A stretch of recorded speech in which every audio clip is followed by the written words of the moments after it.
make sure you have your drink. I do. I got my mimosa. It's actually cheers for this.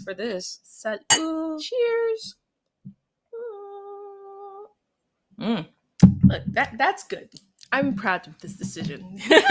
This comes with its own stopper, so like you just need and to buy it's the like wine. Apparently a family vineyard. Like this shit is good. Can we curse on the podcast? We're allowed? Absolutely. Okay. Yes. Absolutely. I mean, this is a podcast for adults. We are adults. Exactly. This is true. It's true. If you shouldn't be having mimosas if you're not an adult. This is a fact. This is a fact. I know that you're out there and you are, but you shouldn't as an adult. Lord knows I was having a lot of mimosas before I was legally This is true. My whole college town probably knew me as my sister for like the first 3 years of my college career. That is amazing. There's also the perks of having an older sister. I am the older sister, and my sister and I look nothing alike. So there's no way I could have helped her. She never used your ID. Never ever. We are even fake the you guys definitely colors. Don't look alike at all. You guys, which don't is look alike kind at of all, amazing. Also leads into this podcast very well. Gosh, you guys really don't look alike. We don't look at all. You know my sister? Yeah, she was at the game night. Yeah, like her and I are, and this is the beauty of being Latino. Like I am very fair-skinned, white-passing Latina. She is like chocolate skin, like Afro-Latina with the big hair and like all of that. She used to get her hair relaxed? Yes, because actually, before I should probably tell you what we're talking about today, right? Yes, that's a good idea. Because it actually leads into this. So today's topic is being Latina and what about being Latina? What does it mean? How does it make you feel? But introduce yourself. Tell the people as much or as little as you want. I'm glad that you're doing this with me first because I know that you also can be private. Yes. So I want to make sure that I'm giving you the space to give us as much or as little as you want. Thanks. I'm going to introduce myself with my Dominican given name as Glenelys. Full name, put it out there because that's what the topic is, right? I'm Glenelys. I am a mom, wife, tech entrepreneur. Ooh, claim it, sis. You better. Yeah, that's like my first time saying that out loud. Yes, so that's you cool. better claim it. She said tech entrepreneur in case you didn't hear her. Tech TBD. Entrepreneur. TBD. No tentative. Confirmed. Confirmed. Confirmed, Yes. like Justice Ketanji. Tech entrepreneur. You heard her. She said it. Yes, I said it. It is in the world. Therefore, we're manifesting it into existence. But yeah, born and raised in New York City, Dominican American. Met Liz in high school. Yep. We shared the same last name up until recently. We are sisters. We were. You haven't changed your name? I have not changed my name. Oh, did you want to change your name? My husband wanted me to change my name. His name is cool, but there's a lot of degrees that have my name on it. Yeah. So I want to claim all of that. We could be living in paradise, but we're not. We're here. No, we're here. We're in New York City. I mean, that's kind of other people's paradise. Everybody comes here. You know, I actually think about that all the time. I was telling, and Allison agrees with me. I was telling Allison, who is another friend of mine, who hopefully maybe one day we'll get her on the podcast. Allison, if you're listening. Come on the podcast. Come on, girl. Like, let's talk. But something that we share is I always feel deeply that I live in New York. Like I feel like I'm in a movie moment whenever I am driving over a bridge. Yeah. Or in a car over a bridge. Particularly, I love not having to drive crossing over the Brooklyn Bridge or the Manhattan Bridge? Manhattan Bridge, yeah. Because if you drive on the very outer edge, you're just you're there. Yeah, oh my gosh. True. It literally, it's like a movie. It literally feels like, you know what it actually feels like? It reminds me of Nick and Nora's Infinite Playlist. Yes, you know this movie? Yes. You are right. Love that movie. But yes, that's the vibe that I get. That I'm leaning on the window and like looking out at the thing. But in reality, like I'm not leaning on the window unless I'm really, really tired because like a bum probably was on that window and it's like nasty and gross and greasy because it hasn't been cleaned since like the reality of New York kicks in right? quick. Because I will tell you that, you know, I'm a first generation, we're first generation Americans. Yep. And like the sparkle of New York City. No. You're not? Yeah, no, technically no. I'm like a full-blown immigrant. My sister is a first generation American because she was born here.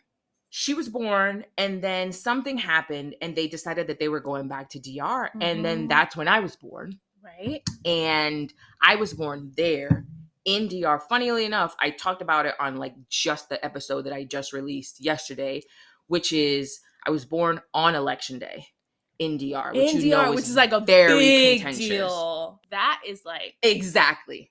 I can just picture it in my head, like all of the campaigning, all of the I just literally.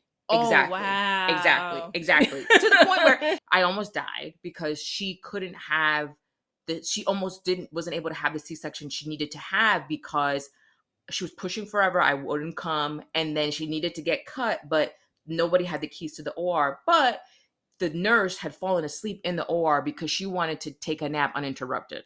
No. So she locked herself into the OR to sleep. And like that's the shit that we're talking about. I don't think people think about if you're a non-immigrant, why immigrants immigrate. Yes, exactly. It's usually not for fun. Exactly. Like it's usually to better their circumstances because wherever they are, there are things and barriers to their success. Exactly. So they leave everything behind. Exactly. And come to a brand new place, aka New York City, where it's cold, it's dirty. Like the 70s and the 80s was not a fun time in the Bronx. In the Bronx. Like the Bronx is burning. In Harlem. Crime. Yeah. Like, I grew up in Harlem, so it's just like those areas are not the cute gentrified places that they are today. Polo grounds. Yup. Oh, exactly. Polo grounds. Like, it's not a time. No. It wasn't a time to really like, let's go somewhere Hunts fun. Point. Exactly. Hunts Point. Like, none of these places were fun. Like, they came here because they were looking for something better. And then they come here and they're like, wait, is this actually better? Yeah. Yep. And then it's better in different ways because they got opportunities, like your mom going to nursing school. And my grandmother having financial autonomy without a man. And they came here to do that and for us to succeed. But then with that comes a chip on your shoulder, right? Truly. Because you're like, well, they gave up and they tell you all the time. Oh my God. I gave up my whole life for this moment. And you're like, I wasn't born or thought of when you made these decisions. Truly. So somehow I have to follow through on them? Truly. Sure. I'll do that at such a young age. And you know what's very crazy is that I always had the two dueling voices in my house, right? It was always like, it might have been a trio of houses because it's just like my dad, who's always just like, you're like, whatever you do is never going to be good enough. But like never outright saying it. Right. Then my grandma, who's just like, like you need to like, you're not good enough, but you could get there. Like work hard, but you could get there. And then my mom, who's just like, you are a light being sent from heaven above. So it's just like very like whole Catholic revering, like one that's like tough love, and then one that's just like try all you want. You're a piece of shit. Like congrats. Right. Yeah, and it's so many messages and voices that like come into one, and like you have to navigate that also by doing shit for the first time. Like your mom went to college and got a degree. My mother did not. My mom came here on a high school education. My grandmother thankfully knows how to read because God knows that like back in the day, like not everyone got an education, especially if you're a woman. But you come here and then you have all these expectations of what life is, and it's fucking hard. It's hard as shit. And like you work and you work and you work and you're scraping your pennies for the better life, right? The better life. And here come kids. And my mom was always like, education. Absolutely. Get your degree.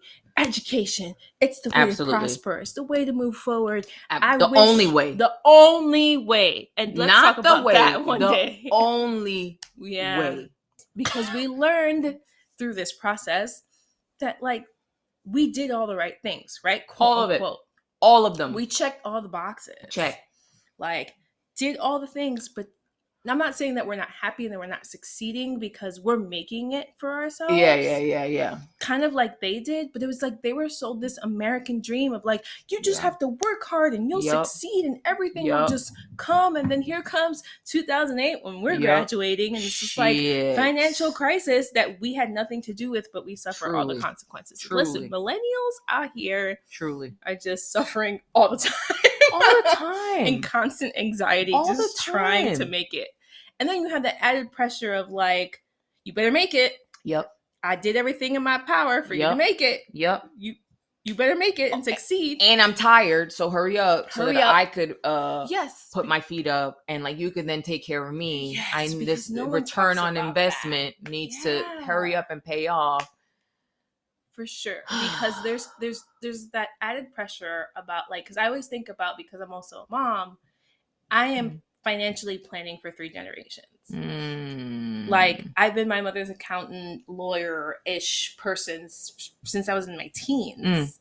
Like, translating documents. When my mom bought a house, like, I was the one doing all of the like translating and things and helping her sign things and figure things out. I was 19 years old. Like, so you have like this also responsibility somehow of being an adult when you're not an adult. And it's like, look at this. She bought a house. Great. It's what she always wanted. But like, where did I sign up to get all this work? Right. But she did it, and she made it happen based on the little things that she did in life to make her succeed. So I'm like, well, I have to do better. I have to do more because I need her to retire and I need myself to be financially stable. And I now have a daughter and I have to plan for her financial future. I see all these like reels and TikToks about putting her as like a authorized user of my credit card so that she has a credit score. And like, I didn't even know what a credit score was. Absolutely. Did you do it? I haven't yet. I need to. No, but like you need to do it. And that's the thing that we don't realize. Like, we have this expectation, like we work hard, we do the things, we check all the boxes, we're going to succeed. But there's something we're missing that we're not taught: the social network. If you don't know somebody who knows somebody who knows somebody, you're not going anywhere. And that's not something we're taught. We have to figure that out once we get to the corporate world. That's real. Like all that other stuff. And like, so you have this in you of like your parents saying, I made it on my own. I did it. And I'm like, okay, well, I need to make it on my own and I'm doing it. But you're like, well, how come I'm not there yet?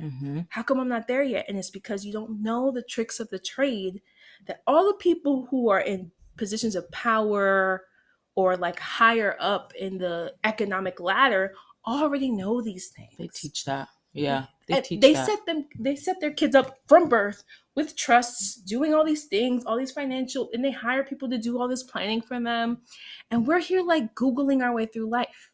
You know, you source it out. It's funny that you talk about that experience too, because that's something that I always felt like another stigma on, which is like the hierarchy of the immigrant, or like you're only as good as your struggle and what you've been through, right? Because that's something that I've always felt like othered for, because there wasn't, especially in like high school, like a lot of our friends were not in dual income family, you know, households, like with a mom and a dad who are there, who are contributing, who are coming to every single event. So there was this like piece of like quote unquote hardship that was like quote unquote removed because there was the financial means, you know, there was the like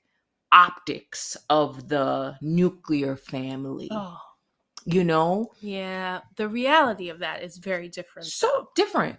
And as I raise a child and my husband and I are trying to break those generational curses, and that could be a whole different episode too.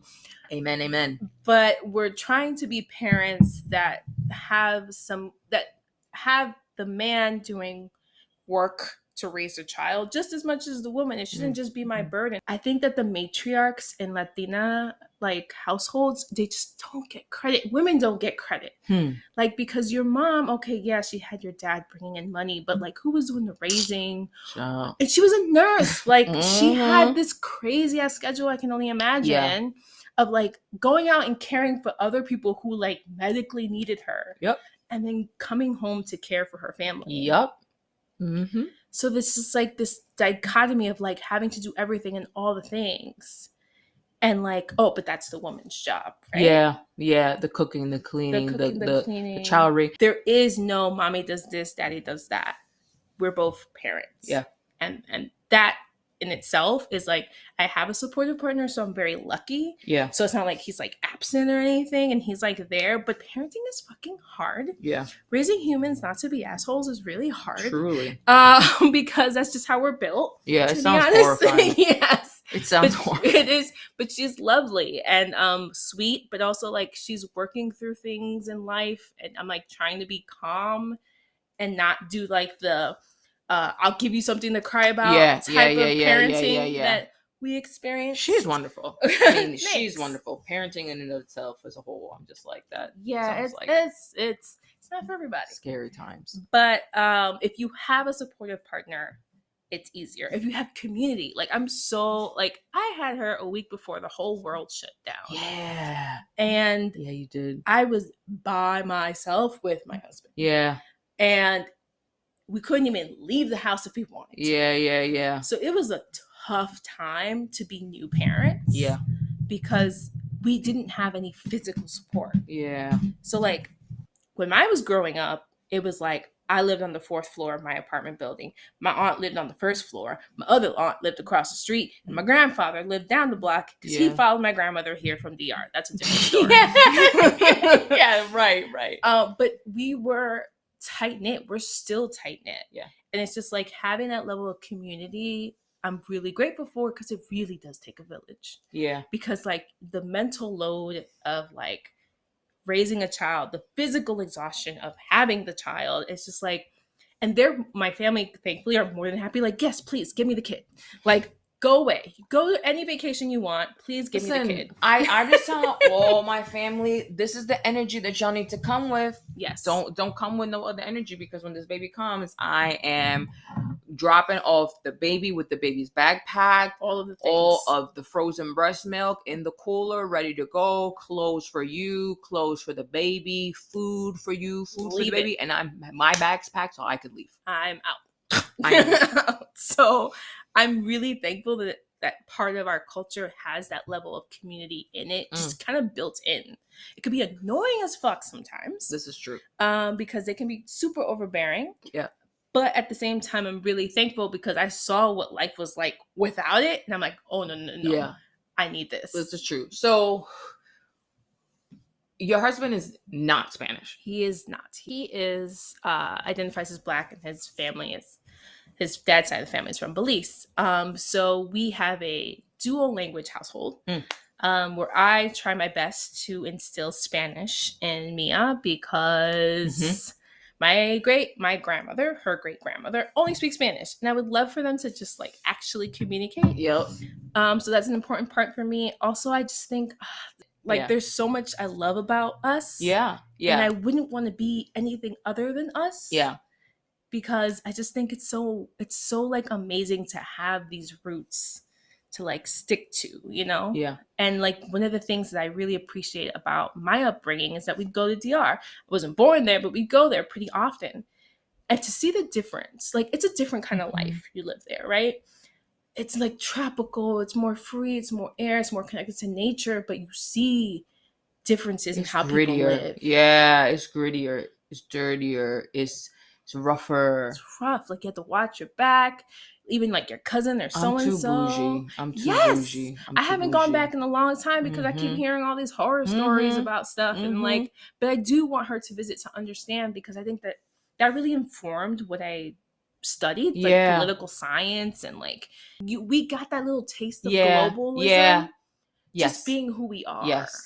And we got to see the world outside of America, and we're like, oh, there's so much more out there. Totally. So coming into this conversation, like you mentioned, like your white passing, I think over the past couple of years, like with this big like dialogue on like BLM and, you know, just like African Americans in general, just really thinking about how I identify and like, do I consider myself Black? Yes. But like, then some people would see that and be like, what are you talking about? This makes no sense. And I'm just like, there are so many Latino traditions that I do identify with, like growing up, and so many that I don't, and so many African American, Black American traditions that I resonate with way more. Like 9 times out of 10, like I'm gonna resonate with that more than a Latino tradition. Right. But I think it's also our upbringing. Like, we grew up in New York. I grew up in Harlem. You grew up in the Bronx. Like, there's just like, we couldn't escape it. Like, 99.9% of my friends are Black. Like, I couldn't help it just because where I was, right? Like, that was my environment. So when I went away to like a very white school, it was a shock because we came from New York. Our high school was super like Black and Latino. Like, it was just like, we were steeped in the culture. So like, I never felt othered until I left. Not to mention that we went to school in the middle of Manhattan. Truly. That's where we went to high school. And you just said something really interesting about not feeling othered until you left. Yeah. Absolutely. I did not feel othered because my people were all around me. Even when I went to high school, my people were all around me. Yeah, okay, the people around us that hated our high school because we were loud and we were kids, like whatever. But like, I never felt othered until I went there, which was in Pennsylvania, in the middle smack dab Pennsylvania. And I was just like, oh, interesting. This is what this feels like. But then, because I'm white passing, talking about the colorism, I tried so hard, not tried so hard. Like, so there's that colorism in Dominican, like if your hair is straighter, if you're whiter, it's better. Yes. And I remember my grandmother telling me they never talked to me about sex or relationships or anything when I was in high school. Basically, just like we both went to Catholic school our whole lives. You closed your legs and that's it. Your husband, right? Right.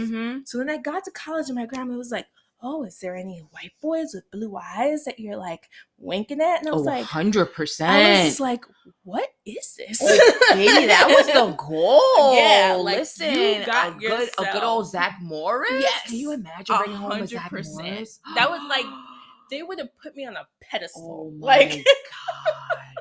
It would have been like the biggest prize for them. Imagine. What is that in today's terms? Like Harry Styles? Like, yeah.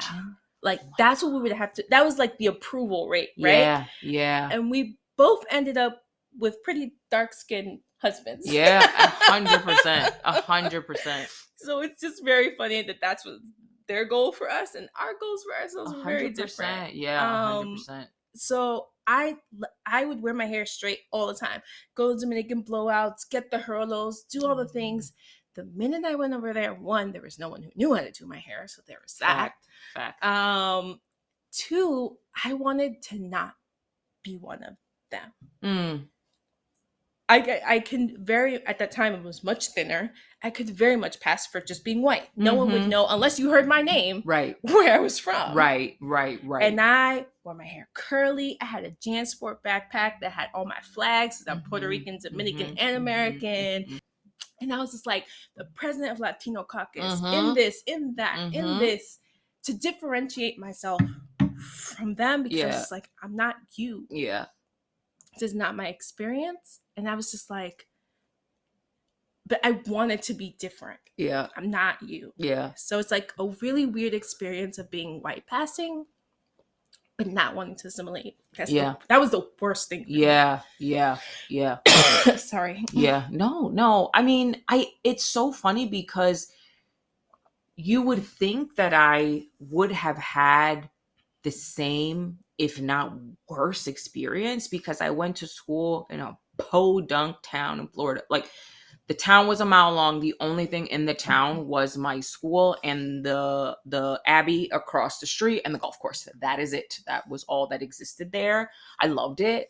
But funnily enough, like, I had more, I would say I had more, if not just the same amount of Black and brown friends at my college. And not even for seeking them out. It's just because it was such a small school. So it like, it provided this very interesting mix of not just like a mix of colors, but also a mix of different white people. Mm-hmm. So, you know, you had your Northeastern, your Boston folks, Mm-hmm. your New Englanders and your Northeasterners, your New Yorkers, your New Jersey people. Then you had your locals from Florida. Then you had your Caribbeans, but then you had your international white folks. It is just like, oh, you look like Applebee's, but you're not. Like, you're a French restaurant, you know, like I love that analogy. You're not Applebee's, you're Olive Garden. Yeah, for sure. You know, for sure. So it was just like, strangely enough, like I have experienced more like racism like in major metro areas, Miami, Fort Lauderdale, New York, Boston. Oh my God, Boston. Yeah, Boston. I've had some experiences. Jesus, Boston. But like some experiences there myself. But like not in my college. And it's just like, I think like as much as I wanted a different experience, like my destiny was to like always have a multicultural, very diverse experience, even if I didn't realize that's what I was choosing. Because I was just like, Disneyland. Yeah, and just like fun. You wanted to have fun. Exactly. Yeah, I went to school wanting to get the American experience. 100%. Right? Going away to school, 100%. Living on campus, that type of stuff. 100%. And I got there and I was like, oh, I need a city. Like, I need to go back. Which is why I always I ended up finding my people. Yeah. Right? Yeah. Like, I ended up going to the clubs, or like whenever they had like these like club open houses or whatever, I would like, oh, where are the Latinos? Where are the Caribbean people? Like, I need to find them. Yes. And I ended up going, the school was pretty large, but like most of my crew were just so diverse because I found my people, right? You're Dominican, I'm Dominican, cool, we're friends. Yes, like it's just kind of like automatic. Literally, what is the food that we're gonna bond over? Yes, what is the drink? What are you missing? Where do you get your hair done? Is like the number one question when you're in a very white place. That's real. Who does your hair? That's real. That's real. That's a fact. There are so many friends I bonded over with that. Where do you get your hair done? Where do you get your hair? That is a fact. So it's just like, it's a very interesting to have this experience and then come back to New York where it's just like normal. Yeah. Yes. Right? Where everybody looks like everybody different and you can wear whatever crazy thing. No one even looks at you. Literally. And you just went about life. But like, I could tell when I walked into the room with my curly hair, or like if I wore a certain thing, like I could just feel people looking at me. Yeah. And I couldn't tell if it was good or bad, but I always felt like, oh, that's the Latin girl. That's the president of so-and-so. That's who she is. And I almost became like a mascot in some respects. Yeah, so it was just like a weird thing to just be from New York. Yeah. Be Latina. And just being like this, like, you know, caricature of what they thought I would be. Yeah. And I wasn't that. Yeah. Yeah. So it was definitely interesting. Definitely made me realize I belong in a city. Yes. I belong in New York City. Big fact. But it was just a very interesting experience. I'm glad I did it because it made me, I did the thing that they wanted me to do, go to college. Yep. Did it, Mom. Yep. Check. Check. Then financial crisis. Whoop. Truly. Destroyed everything. Big fact. And then I went to school again. And I was like, still a sham. It's still a sham. It's still a sham. I loved my education, but I wasn't smart about it in the way that, like, I didn't use the social networks the way I should have. Part of my app, by the way, one day, it's coming. Like, college is for networking, point blank. That's what Facebook was about to begin with, right? College is for networking. I didn't do it right. Yeah. Yeah. That's real. I should have done it differently. That's real. Because it's the colleagues, the friends, whatever, who are going to work at the Goldman Sachs or the real. UBS or whatever company. I didn't do it right. That's real. And I felt like I had to do everything by myself because I was the first to do everything. I was the first to go to college. I was first to get a real, like, corporate job. I was the first to, like, not work in a factory. Like, you know, like, there were so many firsts that I was navigating. I felt I had to do everything by myself. So I wanted no help because I felt like help was like the enemy. Girl. And I'm like, I did it wrong. Girl. Girl, you better take that help. Did it wrong. I need the help. I still have trouble asking for help. Truly. By the way. This is true. But like I realized that the way that our social networks are set up and the way their white people's social networks are made up, they navigate that shit like every day for everything. Yeah. And like there's so much shame attached to us. I feel in my perspective, it was so much shame attached to asking for help, asking for a handout. And but when they do it, it's all cool. It's like, hey, I have a friend who needs to go to this school, or hey, I need a referral to go to this job. Absolutely. That's how they navigate everything. And I was just like, oh, I did this wrong. Yep. Like, yep.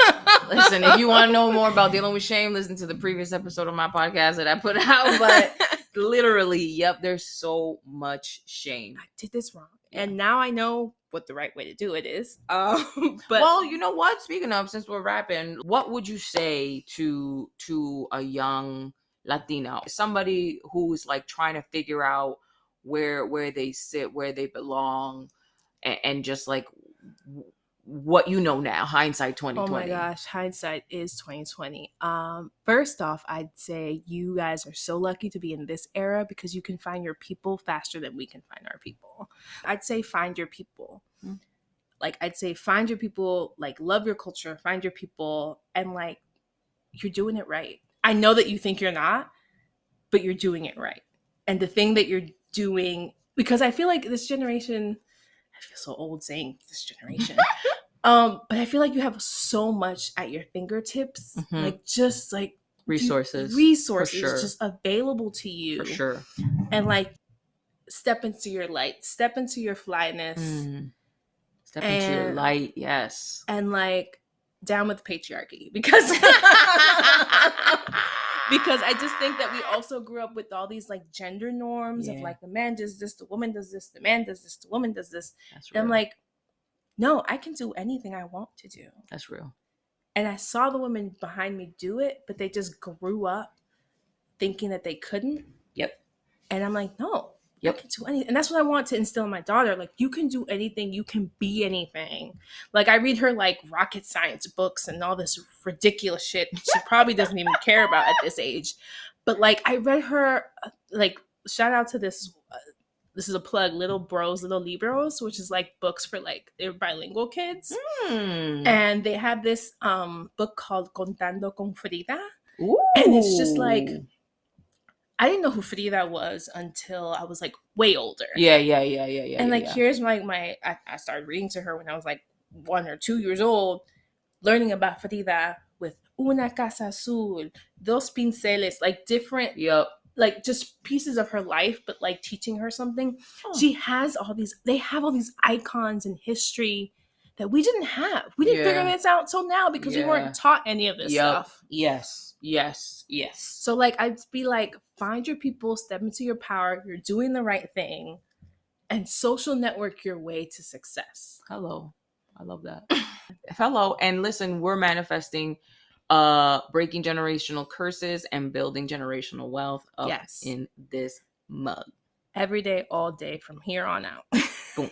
Well, thank you for joining me today. Thanks for having this me. Episode. And I mean, obviously, I have to have you back because there's more we need to talk about, particularly family dynamics as a Latino. So, man, that's a meaty one. That is a meaty one. Yeah. Well, thank you so much, Glenn, for joining us, and we will definitely see you again.